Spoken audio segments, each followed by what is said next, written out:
Hi, Ellen. Hi, Dave. Thanks for joining us today for this conversation. So glad to be having this conversation with you today.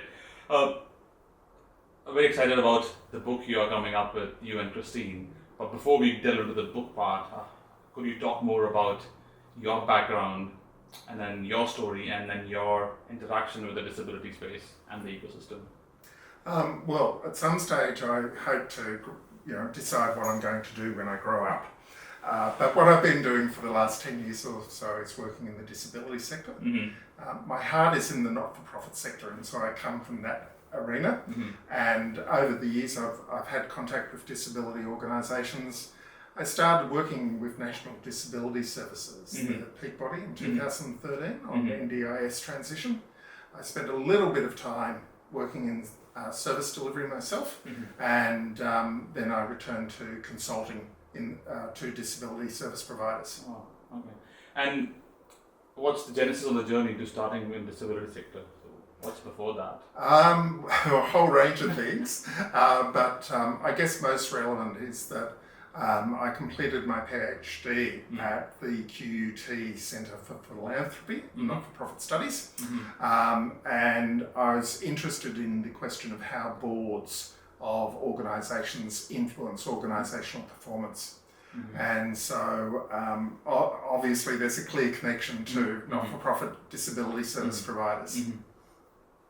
And as you were aligned to working within and you are working a lot within the not-for-profit space, and in that space, how has your individual purpose evolved, and then what has happened across your lifetimes, or how your purpose has evolved from PhD to working in DS and all those transitions.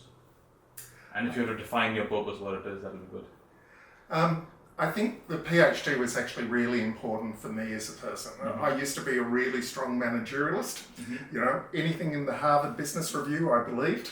And as a result of doing the research degree, I really appreciated the importance of getting actual evidence about what works. And we often make assumptions that things work when in fact the evidence doesn't support that. So the disability sector is at an exciting point in its evolution. Disability service provision is at an exciting point because, compared to 20 years ago, we now have, in some areas at least, really good evidence about what works, what will make a real difference in the lives of people with disability. And thinking of the book, it's focused on people with intellectual disabilities in particular. So I think it's really exciting that we're at that point where we can actually now really work to entrench good practice, and that will improve people's quality of life. Okay. And coming back, what I understand is not your purpose is more, you show me evidence first, then I suggest something like that? Yeah. I want to be guided by the evidence. So, there's controversial issues in the sector at the moment, such as, should we be including people with intellectual disabilities on boards? In some ways, I have an open mind about that. I'm not an ideologue. I want to be persuaded by the evidence about when is including people with intellectual disabilities on boards effective? What makes the difference? And coming on the side of intellectual disability and the sector, and before we go delve into specific disabilities, but broadly seeing in terms of the delivery of quality of services, if you just paint a picture for the audience, what has happened in the last decade? And before the decade, just link it with the state-based system as well. So how the transition and the quality of service provision. Well, going back in time, of course, it was a state and territory-based system, and it was very much grant-based, with some element of personal funds, but predominantly grant-based. And some providers, or in larger providers, some parts of those providers were providing very good support. But it was really quite dependent on the provider, and of course the person with disability didn't have so much choice. With the move to the NDIS and the quasi-market which exists now, to some extent, people do have choice and they are voting with their feet about how they want their services delivered. We still, though, have work to be done on ensuring that the choices people are making are in fact delivering high quality support. You know, if we think of the death of Anne Marie Smith, she thought she was choosing a good service provider. Yeah. She thought she had a good worker in terms of Rosa Mayoni. Now, Rosa, of course, has now been convicted of Anne Marie's manslaughter. So, I believe in markets somewhat. My original training is in economics, so of course I'm going to believe in markets, but I'm also very conscious of the limitations of markets. And one of the areas in which markets are not always good is in relation to quality, especially in relation to human services, where knowing how good a provider is or how good a worker is in advance is actually really challenging. And you use the word, and because you're talking your economist hat, and Milton Friedman and all of those angles, talking about free economic principles and free markets, you use the word quasi-market. Yes. I want you to elaborate on that, and because there's so much behind the word, just the word quasi and market. Yep. So for those not familiar with the term, quasi means semi. It's a semi-market. And the reason why it's not a true market is because we don't have the full operation of a market. Ultimately, how much a person with disability can spend on their support depends on their NDIS package, or if they happen to be a person of affluence, what they can personally afford to spend on their own support. On the supply side, we have some limitations there as well, especially once you go into regional and remote Australia. You're from Western Australia, you're very familiar with that issue. Very much. And in your observation, has the market become more freer in the last decades when it was a state fund model to NDIS, and are we going towards more free markets or more open markets? On balance, I think yes, it's very clear that the NDIS is delivering superior outcomes for people with disabilities. It's in part because more money is going into the system, as the Productivity Commission revealed in its original report. The disability service provision going back to the previous decade was fragmented, it was inadequate. Quality was not always consistent. Now, to some extent, that continues to be the case. You know, we know from the regular matters which are reported to the NDIS Commission that where it's not all high quality service provision in the sector.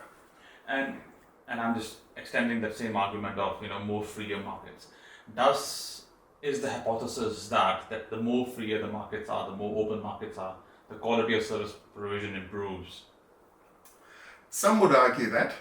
You mentioned Milton Friedman, the guru of free enterprise. I must say I'm more of a Keynesian man myself. Okay. But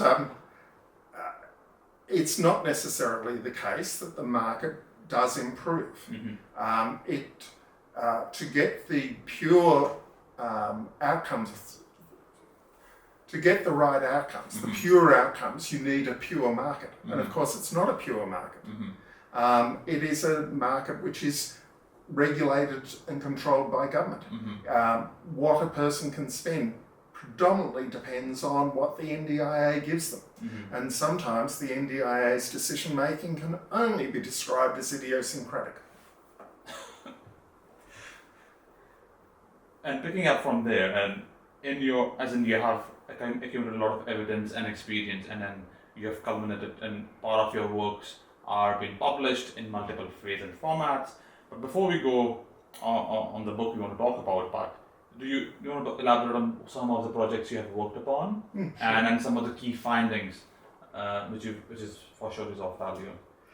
So I predominantly write in relation to issues about quality and safeguarding, and then I have a second strand which is about board governance, and sometimes I bring those two elements together to talk about how boards can govern for quality and safety.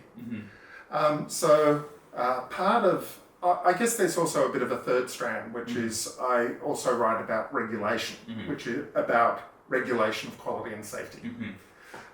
So some of the work I've done in relation to quality and safety would be, for example, a study which I undertook with Christine Bigby and also Drew Marsh, looking at work health and safety prosecutions in relation to disability service provision.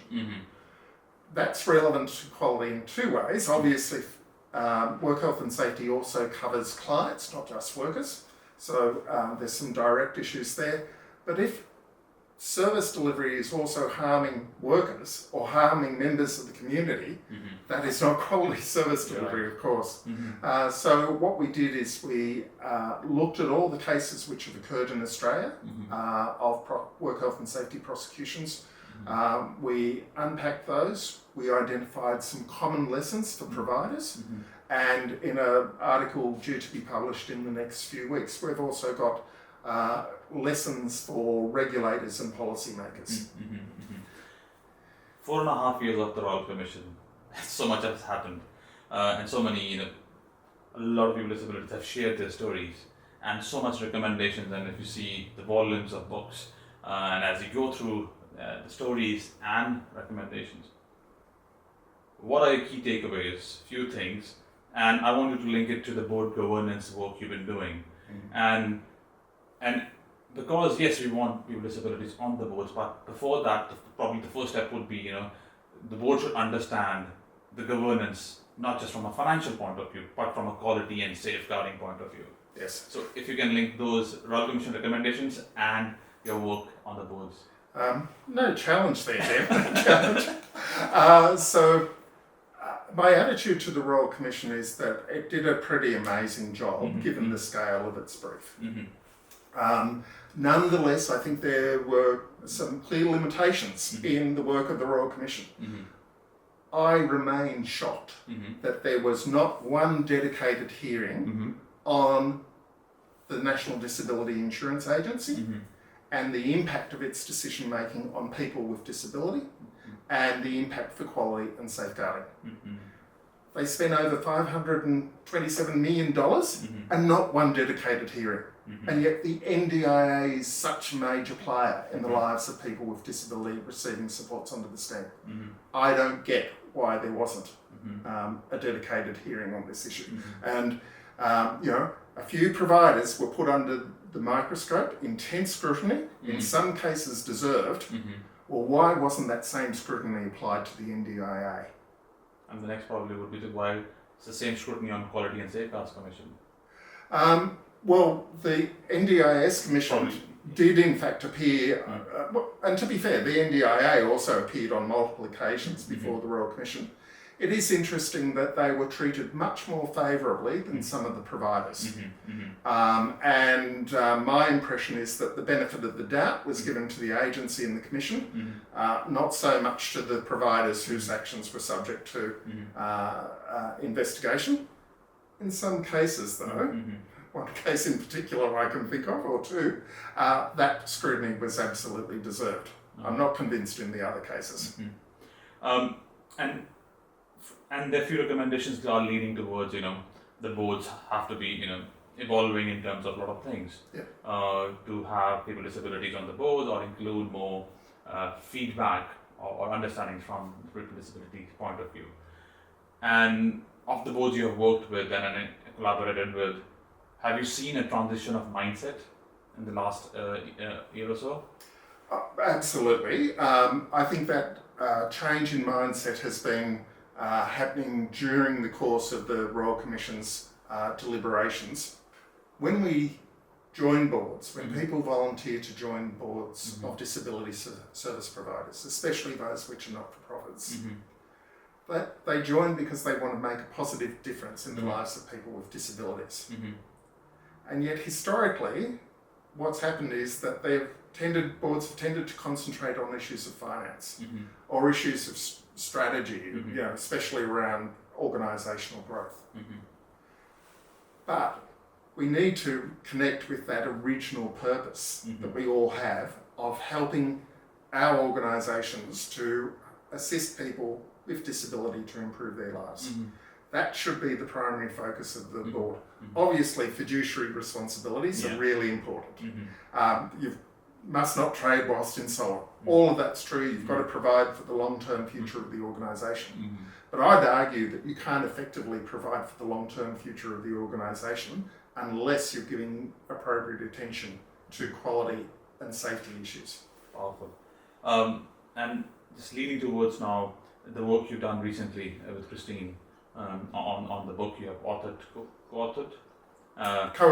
co-edited. Yes. I would say. What are the key learnings you have gone through? Because they've got multiple authors or contributors to the book across the chapters. And what things you can see consistent across multiple chapters, and talk a bit more about the work you have done part of the book. And perhaps it's appropriate to tell the story about how the book came about. Please. So about 5 years ago, I was sitting at my desk one afternoon, and I had reports from some of the documentations from the Royal Commission. I had material from the NDIA. I had material from the NDIS Commission. And at that stage, some of the state regulators were still finishing off their work. So material from the New South Wales Ombudsman and the Disability Services Commissioner in Victoria. And there was a stack like this on my desk. And I was going, this is just crazy. I can't get through all that material. It's all good and interesting and important material. Like, I'm a nerd. If I can't get through it, what must it be like for managers of disability service providers who are trying to run an organisation and deliver a service to their clients? So I thought, well, I'm an academic. The thing you do is somebody will have written a book. So I got onto Amazon.com and I put in, disability service provision. And the only thing I could find was a textbook for nurses in Britain, intellectual disability nurses, a discipline we don't even have in Australia. Now, I've subsequently found another textbook for nurses with providing services to people with intellectual disability, and then a book from Australia in 2005. But there's a long time in between 2005 and 2024, and our knowledge of what makes good service delivery has really changed in that time. And so I've been reading Chris Bigby's work for some time, especially her work around what makes for good support in group homes. And I just sent off an email to her saying, hey, notice there's no textbook. Have you thought about producing, editing a textbook to assist disability service providers and workers to provide good support? Surprisingly, unfortunately, Chris said yes. And that's how the book came into existence. Her revenge was to make me co-editor. Very powerful. And if you talk more about the contribution you have done, the last chapter or the culminating chapter of the book, and if you talk a bit more on that. So our chapter on quality and safeguarding is quite deliberately the last chapter of the book, because we do draw together the threads from previous chapters. And in part where the chapter is about how you go about implementing good quality support. So we know, for example, that person-centred active support, otherwise known as active support, is the only empirically based evidence on how you can help improve the lives of people with intellectual disabilities living in group homes. The question, therefore, is why isn't it a consistent practice in disability service provision to people with intellectual disability in Australia? And it's pleasing to see that the DRC, the Disability Royal Commission, has recommended that active support be embraced in a new practice standard, and the NDIS Commission has supported that approach as well. But behind that, though, I think there's some real fundamentals. There's the importance of listening to the voice of people with disability, whether they have a voice or not, express themselves they may express themselves in other ways, but genuinely understanding what their needs are, what their wants are, and also what risks are associated with supporting them. So that's a consistent theme. There's another consistent theme about ensuring that services are well implemented. And in the chapter we come up with a paradoxical term, which is that what we need is the standardisation of individualisation. Okay. So how far do we go on individualization? Well, we have to meet the needs of every customer, Yeah. every client. We have to support them appropriately. Now that doesn't mean we go, we try and support people where we've got no competence to support them.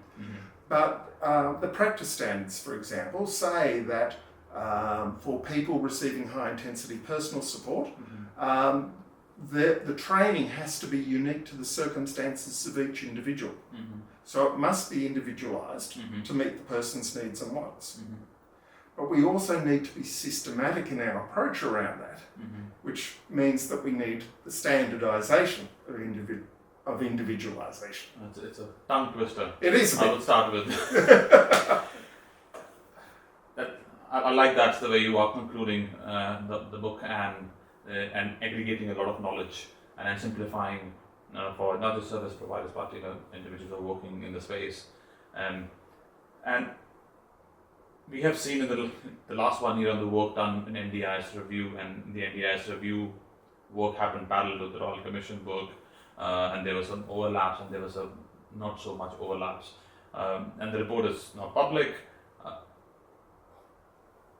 What's our initial views on the long report on 26 recommendations and 139 action items?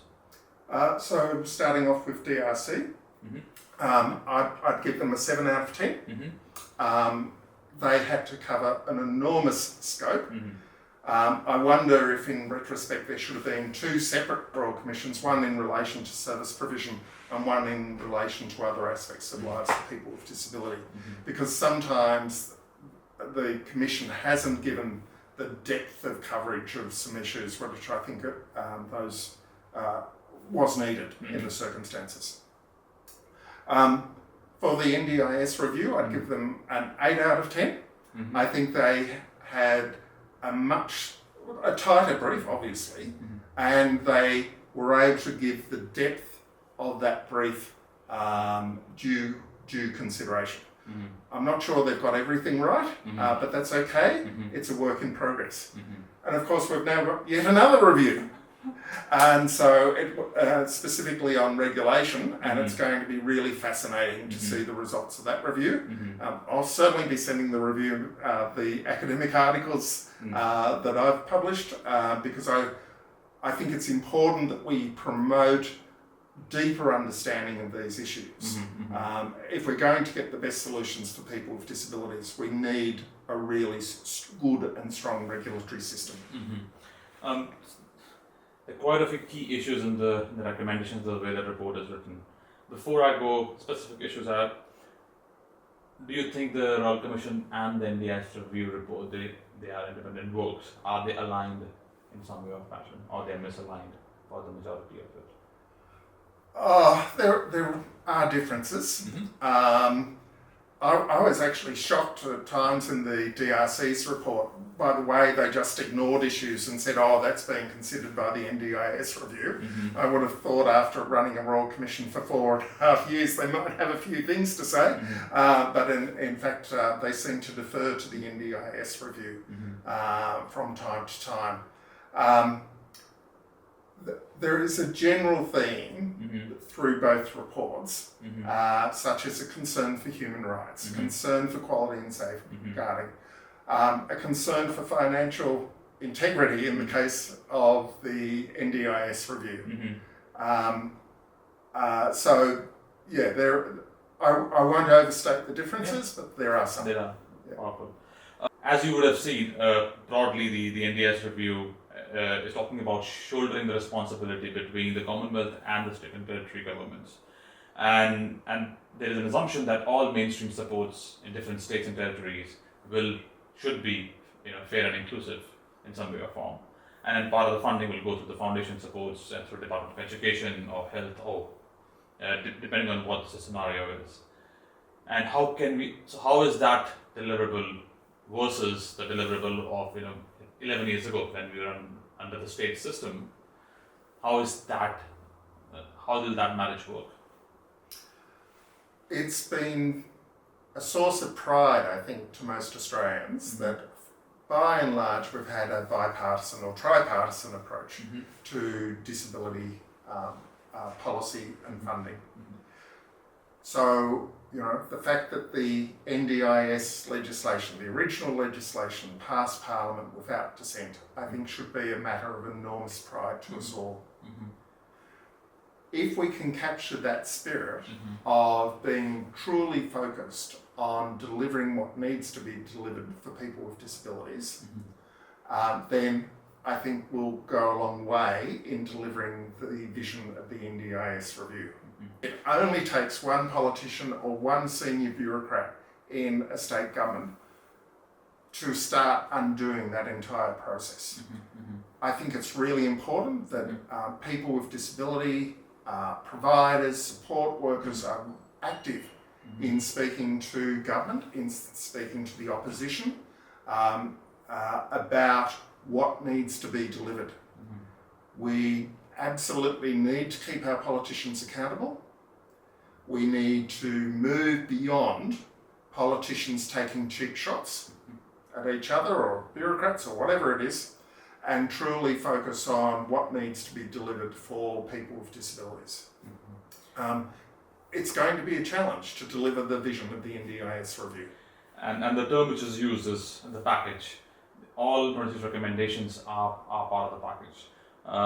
In a way, I feel there is, it has been absolved of the responsibility that if this is not delivered as a package, things will not happen.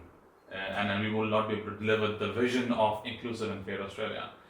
So, how do you feel about the delivery of all recommendations as one whole? It's not going to happen. Of course it's not going to happen. You killed my dream. Yes, sorry, Dev. The spirit of the package, however, may be able to be delivered. It is inevitable that there will be changes in approach along the way.